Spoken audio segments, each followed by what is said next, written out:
that the chain and sprocket was not hard to do yourself. He just changed his chain. Well, he didn't do the work. He had somebody change his chain. So the chain and sprocket in the front sprocket. Bam. Bam. Oh yeah, look.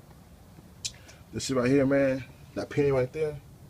That was an accident. It was so fast. I was thinking, am I done yet? It fell out so fucking quick. Like, damn. I'm sorry. The first pin fell out so fucking fast. Look. Like, damn. Man, I was telling you, bro. That Motion Pro, man, you give it to pay for. It costs a little more money than the other ones. But this Motion Pro Jumbo put in work. It was so fast. Less than 20 seconds for both pins. You know, you're supposed to take one out. I took 2 pins out. One was an accident. It was so easy, bro.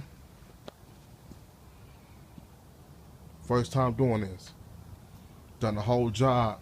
Well, took longer than I thought because I was running my mouth, stopping, making phone calls, taking water breaks.